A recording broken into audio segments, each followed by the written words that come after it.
Les fiançailles, la plus grosse arnaque, la plus grosse stratégie que certains hommes africains mal intentionnés utilisent pour prendre certaines femmes en otage. On vous perd le temps, on vous utilise, on vous pompe des enfants et quand on n'a plus besoin de vous, on crie incompatibilité. Mais vous êtes déjà pris au piège. Vous ne pouvez plus partir puisqu'il y a des enfants. Si vous êtes une femme, regardez cette vidéo avec beaucoup d'attention et d'intérêt. Si possible, enregistre-la pour la regarder à nouveau parce que ça va t'aider. C'est un homme qui te parle. Et si tu es un homme, ne regarde pas la vidéo avec des émotions. Tu risques de me détester, mais avec la raison. Certes, tu n'es peut-être pas une femme, mais tu as des sœurs et tu as des enfants. Et cette vidéo va toi aussi t'aider. Bienvenue dans cette nouvelle vidéo, je m'appelle Roland Campbell. Si c'est avec cette vidéo que tu me découvres, ça fait plus de 6 ans déjà que je crée des contenus positifs et inspirants sur les réseaux sociaux. On parle développement personnel, éveil de conscience, mindset. En privé, on accompagne aussi certaines personnes à retrouver leur équilibre social. Ici, on est à la quête perpétuelle de l'amélioration de soi. Alors, tu es la bienvenue. Si tu n'es pas encore abonné, je t'invite tout simplement à le faire. Mais surtout, laisse-moi ton pouce bleu. C'est le seul moyen de m'aider. Puis, les fiançailles. Aujourd'hui, pour la plupart des sœurs, tu vis avec cet homme qui t'aime. Vous vous aimez naturellement. Ça fait un moment que vous vivez ensemble. Et il décide de demander un mariage. Ce fameux geste, on s'agenouille et on sort la barbe. Vous êtes toutes excitées. Vous allez voir vos parents. Vous arrangez ce qu'il faut arranger. Ce qu'on appelle généralement en Afrique l'autoképorte. Cette personne viendra se présenter aux parents et dit, si vous cherchez votre fille, sans la voir, elle est chez moi. Je suis l'homme dorénavant qui partage sa vie. L'autoképorte, se présenter aux parents. C'est que dans le monde moderne, les autres appellent les fiançailles. Derrière, il y a un gros piège. Certes que les fiançailles, c'est bien beau. De savoir qu'enfin, il y a un homme responsable qui décide d'assumer ses responsabilités. Excusez-moi de me répéter. Mais attention, ce ne sont pas tous les hommes qui ont de bonnes intentions quand ils posent cet acte. Certains, ils sont juste dans une position où il est un peu mitigé. Il n'est pas très sûr. Vous êtes belle, vous êtes jeune, vous êtes convoité par beaucoup d'hommes. Mais lui, il s'est dit, je ne sais pas, mais je vais quand même le faire. Je peux d'abord faire les fiançailles. Au moins là, je vais verrouiller. Elle ne pourra pas partir. Vous vous dites, c'est sur les façons, je suis avec la bonne personne. S'il décide de faire les fiançailles, c'est qu'il veut du sérieux. Dieu seul sait combien de femmes ont déjà été fiancées pendant depuis combien d'années. Mais qu'aujourd'hui, rien ne s'y fait. Alors l'autoképorte en Afrique, c'est devenu plus que le mariage. On va au cours des tenues, on invite pas mal de personnes. C'est des photos sur les réseaux sociaux. On veut montrer à tout le monde, je suis désormais fiancé. La bague, elle est là, ça traîne. On veut montrer la bague à tout le monde, on est fiancé. C'est une joie qu'il faut partager. Ça, c'est beau. Après les fiançailles, vous décidez d'aller vous installer chez l'homme. Bien, on reste. On vous pompe un enfant, 2 enfants, 3 enfants, 4 enfants. Il arrive un certain moment où on se dit, je ne suis plus très sûr d'elle. On commence à trouver les défauts. Vous n'êtes plus compatibles. Pourquoi? Parce qu'on a déjà les regards sur notre petite ailleurs. En elle, on trouve peut-être quelque chose de différent. Et c'est là où on a souvent ce prétexte-là. J'avais fait ça, j'étais pas très sûr. À l'époque-là, j'étais pas très sûr de ce que je voulais. Mais je crois que maintenant, mon bonheur d'abord. C'est maintenant que tu penses à ton bonheur. À l'époque, tu ne pensais pas à ton bonheur. Mais vous, vous êtes déjà là. Vous avez déjà 4-5 enfants avec cet homme. Le comportement a changé. Parfois, il est même violent. Il devient quelqu'un de différent. Mais vous ne pouvez plus partir. Vous êtes déjà dans le piège des fiançailles. Et parfois, même les parents essayent de vous la mettre un peu les barrières pour vous protéger. Et dit, tu vas rester ici. Tu ne partiras pas vivre avec lui tant qu'il ne termine pas ce qu'il a commencé. Le mariage traditionnel après le mariage à l'état civil. Non, vous êtes tellement précis en disant, mes parents veulent faire partir mon mari. Mes parents veulent détruire mon mariage. Vous prenez vos pieds et vous partez. Alors, on vous aligne les enfants. Une chose est sûre, après 4-5 accouchements, vous n'avez plus cette même vigueur, cette même vitalité que vous aviez à l'époque où vous étiez encore tout jeune, convoité par pas mal de personnes. En ce moment, vous ne pensez même plus à vous, mais vous pensez aux enfants. Mais lui, il dit, il n'a plus besoin de vous. Vous êtes maintenant incompatible. Comment vous faites? Vous êtes déjà dans un piège, le piège des fiançailles. Ça fait déjà 5 ans, 6 ans, 7 ans, 8 ans, 10 ans que tu as la bague. Tu es devenu même le seigneur des anneaux. Depuis qu'il était venu se présenter en disant 6 mois, on lui a dit on t'attend. Il n'est plus jamais venu. Pour les plus malins, ils prennent la liste de la dot là pour essayer de, de donner un peu de la joie aux parents. il prend cette liste, il s'en va. À chaque fois qu'on le lui rappelle, non, il est en train de préparer les choses. Tu prépares quoi depuis 5 ans? Tu prépares quoi depuis 10 ans? Que la pauvre fille, tu ne peux pas aller l'honorer. Et parfois, c'est vous les femmes. Sans le savoir, c'est vous qui apprenez à ces hommes-là comment vous traiter. Vos parents ne peuvent même plus vous défendre. Parce que vous êtes déjà donné comme une femme désespérée. Par respect, je ne dirais pas que ce sont toutes les femmes. Et plus de 80% des femmes, quand elles ont déjà franchi ce cap des fiançailles, on dirait des femmes désespérées qui n'attendaient qu'un homme pour les mettre sur le toit. Non. Non. À l'instant où je parle, tu me regardes, sans doute tu te retrouves dans cette situation. Et tu as sans doute cette phrase à la bouche. Si j'avais su à cette époque. Et on dit le plus souvent, si on ne peut pas se servir des erreurs des autres, c'est qu'on est en train de s'égarer.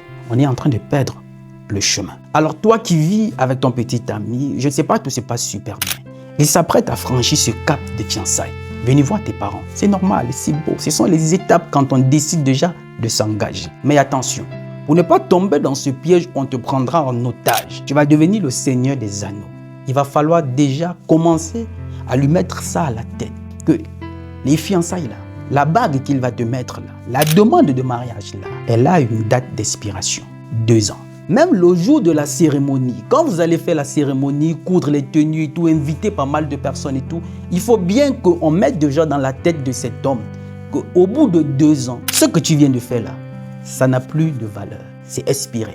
Tu vas devoir recommencer. Et c'est aussi vos femmes qui vous donnez le plus souvent très facilement. Parfois, dis-lui, ce ne sont que des fiançailles qui ne garantit rien, qui ne me garantit rien du tout. Donc pendant cette période de fiançailles-là, je ne vivrai pas avec toi et il n'y a pas d'enfant. Parce que ce qu'on ne dit pas le plus souvent, c'est une femme du premier jour de la grossesse, pendant les 9 mois, jusqu'à ce que l'enfant commence à marcher et tout, c'est environ 5 ans de sa vie qu'elle met entre parenthèses. Mais l'homme, lui, continue à vivre sa vie. Il peut continuer même à engrosser certaines filles. Mais c'est toi qui auras mis 5 ans de ta vie entre parenthèses. Pour quelqu'un qui ne t'a pas encore donné un certain nombre de garanties. Alors c'est à toi de te protéger. Parce que si tu ne sais pas, tant que tu vis ainsi, la situation, lui, ça l'arrange. Il n'a rien à perdre. Mais par contre, c'est toi qui as tout à perdre. Alors c'est à toi de mettre une date d'expiration. Et de mettre certains principes, certaines règles pour toi te protéger. Pendant cette période, je ne vivrai pas avec toi. Pas d'enfant pendant cette période-là. Ce qui va lui le motiver déjà à vouloir avoir sa femme dans sa maison, il viendra finir ce qu'il a commencé. Et à nous les hommes, nous savons tous consciemment que ça, c'est une stratégie que la plupart ont utilisée. On a perdu du temps aux enfants des gens. On les a utilisés. On s'est servi d'elles. On a pompé des enfants. Il arrive un moment où tu dis, non, tu n'as plus besoin d'elles. Vous êtes incompatibles. Tout ce qu'elle fait maintenant t'énerve. Tout ce qu'elle dit te dérange. Comme par hasard, elle est devenue la mauvaise personne. Pourtant, ce qu'elle faisait par le passé, tu appréciais. Rien n'a changé, ce sont les mêmes choses. Et comme tu as commencé déjà à voir une autre plus jeune, plus fraîche quelque part, tu te dis, ah, c'est la bonne. En oubliant que hier, quand tu la rencontrais, elle était pareille. Mais c'est justement ton manque de sérieux, ton manque de responsabilité pour faire les choses comme ça se doit qui a fait en sorte qu'elle puisse se retrouver dans cette situation. Mais aujourd'hui, tu sais qu'avec tous ces enfants, elle ne partira pas. Elle va rester. Et c'est là où tu commences à lui faire voir toutes les misères du monde, à lui montrer toutes tes copines dehors pour lui prouver combien de fois tu es viril. Mais tu sais consciemment qu'à son époque-là, elle ne t'a pas choisi parce que tu étais le plus beau. À l'époque où elle a décidé de faire chemin avec toi, déjà si on veut refaire une jeunesse, tu n'avais rien. Tu n'étais pas le plus beau, tu n'étais pas le plus élégant, tu n'étais pas le plus riche. Mais elle a porté son choix sur toi. Pas parce que tu étais même le meilleur parleur. Non, pas du tout. C'est parce qu'elle t'aimait. C'est parce qu'au fond d'elle, elle avait décidé, oui, elle fera chemin avec toi. Mais aujourd'hui, que tu as commencé à voir ailleurs, elle est devenue la mauvaise personne. Vous n'êtes plus compatibles. Tu sais, on a des sœurs, on a des enfants. La question que je vais te poser, comment tu réagirais si un homme le faisait à ta sœur ou à ta fille? Comment réagirais-tu? Une chose est sûre, c'est qu'on veut protéger nos enfants. On veut protéger nos sœurs. On ne veut pas qu'un certain nombre de choses leur arrivent. Alors, il va falloir que toi, tu commences par être meilleur, par être responsable, à ne pas le faire à la sœur des gens. Parce que de la même façon que tu aimes tes enfants et tu aimes tes sœurs, tu les protèges. Les autres aussi, ils aiment leurs sœurs autant. Chers parents, vous aussi, vous avez votre part de responsabilité.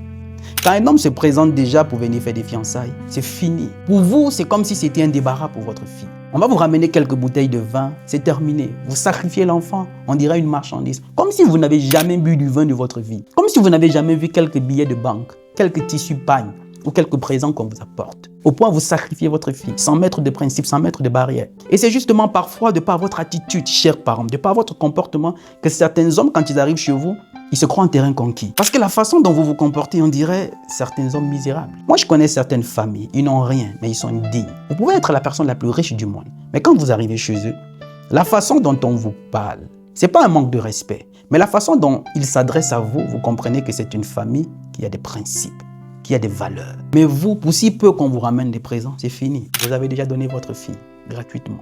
Même quand là-bas, elle est maltraitée, elle revient vers vous se plaindre. Non, vous ne voyez que le présent qu'on vous apporte. Ce qu'elle dit, ça ne compte plus. Vous aussi, vous avez votre part de responsabilité. Alors moi, je vous prie, je vous en supplie. C'est un homme qui vous parle.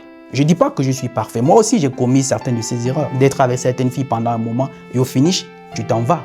Mais ce sont les sœurs des autres. Ce sont des enfants des autres. Il arrive un moment où il va falloir prendre conscience par rapport au nombre d'erreurs qu'on a posées. C'est pourquoi moi je dis, à chaque fois qu'un homme viendra se présenter devant vous pour dire, il demande votre fille en mariage, donnez-lui une date d'expiration pour les fiançailles. C'est 2 ans, c'est 1 an. Vous venez terminer ce que tu as commencé. À défaut, ça s'expire. Tu vas devoir recommencer. Mon enfant n'est pas une chaussure que tu vas prendre, aller essayer tous les jours jusqu'à ce que ça te va bien. Tu dis, ok, tu la gardes. Ça ne marche pas comme ça avec ma famille. Et vous, sœurs, mettez les principes autour de vous. Dans votre vie, mettez des barrières. C'est vous qui apprenez à ces hommes comment vous traiter. Vous voyez les fiançailles déjà comme le mariage. Comme les femmes désespérées qui veulent à tout prix être sur le toit d'un homme. Vous savez, ce n'est pas le mariage qui rend heureux, mais la personne à qui on se marie qui rend heureux. Je n'ai jamais vu quelqu'un perdre sa vie parce que cette personne ne s'est pas mariée. Mais par contre, j'ai vu des gens perdre leur vie parce que par précipitation, elles ont épousé la mauvaise personne. Le plus important, ce n'est pas de se marier, mais de rester marié. Plus de 80% de nos sœurs aujourd'hui, une fois mariées, on revient à la case départ. Pourquoi? Parce qu'on a toujours quelque chose à vouloir prouver aux autres. Les fiançailles, ce n'est pas le mariage. Les fiançailles, c'est un cercle restreint. 10 à 15 personnes, c'est suffisant. Pas besoin de publicité.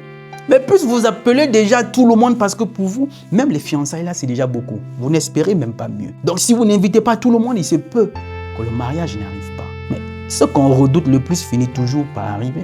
Alors c'est à vous de mettre un certain nombre de principes et de barrières pour vous protéger et encadrer ceci. Parce que je le dis et je le répète, les fiançailles aujourd'hui, c'est une stratégie. Pour certains hommes, je dis bien certains hommes mal intentionnés, qui sont faits pour prendre certaines femmes en otage. Et le moment venu, après vous avoir perdu assez de temps, on vous dit on n'est plus compatible. Alors c'est à vous de vous protéger. Je répète, ce n'est pas le mariage qui rend heureux, mais la personne à qui on se marie qui rend heureux. Mettez une date d'expiration à chaque demande de mariage, à chaque fiançailles. Mettez une date d'expiration au risque de devenir le seigneur des anneaux. Il y a certains depuis 10 ans, 15 ans qu'on les a demandés en mariage. Mais jusqu'à aujourd'hui, rien ne s'est fait.